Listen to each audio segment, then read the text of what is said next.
Hi everyone, welcome back to the Ultimate Gardening channel. My name is Emmanuel Arce, well known to be the Ultimate Gardener. In today's exciting spreading video, I'm gonna be discussing with you guys about how to grow loofah. So let's go ahead and jump right into this video. So Ultimate Gardeners, a few things you need to learn about the loofah plant and how to grow it. So number one, loofah is part of the cucurbit family, which means that they're part of the cucumber family. They grow like cucumbers, they are the same requirements as cucumbers, but there's a few things you need to learn. They grow on a very vigorous vine. I only have 2 plants on this trellis right now and it is going everywhere. So number one is you need the space to grow loofah, whether it be on a fence, whether it be on a trellis like I'm doing, but you need to dedicate a certain amount of space for your loofah plants to expand and vine out to produce big and healthy loofah. Number two is that they like heat. They like full sun. They like everything when it comes to hot temperatures. So that's why in South Florida here, it's a great area to put them in because they are able to withstand those high levels of heat without a doubt. They don't wilt at all. When I planted them out in the ground, they were actually stressed out. They were dying plants, but they tend to bounce right back up once those temperature levels did rise up as well. So loofah is a very hardy plant to grow and very easy to grow too, and if they can grow in hot temperatures, that's a great plant for me. Coming at number 3 is they like humidity and a lot of moisture. Here in South Florida, heat and moisture and humidity are big factors that Florida tends to provide. So loofah is one of the best vegetables we could grow. They like to have moisture around their roots, but they like well-draining soil. Our native soil is somewhat clayish, sandyish. It's a weird mix between sand and dirt. That's what it sort of mixed between, but it stays very moist when it rains for a few days, but it's well-draining. That's what loofah really likes.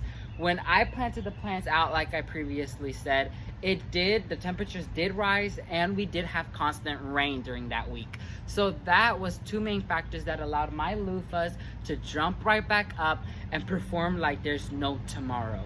Coming at number 4, which is the most important point, is pollination. The loofah plant tends to be a little bit more difficult to pollinate when it comes to pollinators such as butterflies and bees, because although their flowers are so pretty and lush and pollinators do tend to be attracted to those types of flowers, loofah on the other hand need a little bit of help to be certain that you will have loofahs in the near future. So the thing I do is I take the male flower, which the male flower is very easy to distinguish. It is multiple flowers or buds together and you don't see a visible mini cucumber in a way. The female flower, on the other hand, has a mini cucumber connected to the base of the flower and connected to the stem. So that's what the difference between a male and a female flower is. So I just get the male flower, remove all the outer petals, exposing that stamen, and hand pollinating the female flower, which the chances of it being pollinated and it being a successful loofah are way higher than if you just let the bees do its work. Coming at number 5 is sort of tied into number 1. You need a very sturdy support system because when it comes to loofah plants, they tend to come very heavily. When they're producing loofahs, they are constantly going and they're not stopping, and these loofahs can get pretty big and pretty heavy, especially if you have in a windy area exposed to wind. I built these trellises out of big sturdy bamboo sticks my dad brought from one of his jobs, and so I just built this simple trellis for them.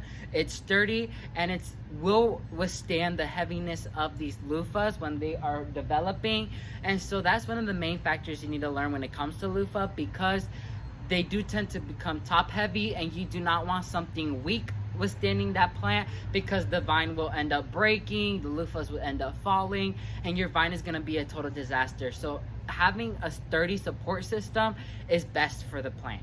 So Ultimate Gardeners, that's going to be it for this exciting spreading video. Hopefully you guys found this video educational and informative. This is the first time I'm growing loofah and I really love my experience so far. Please leave me in the comments down below your experience grew loofah and a few things you would change to improve your loofah plants this following up year. So thank you all so much for watching this video, and never forget to grow big, Ultimate Gardeners. Bye guys.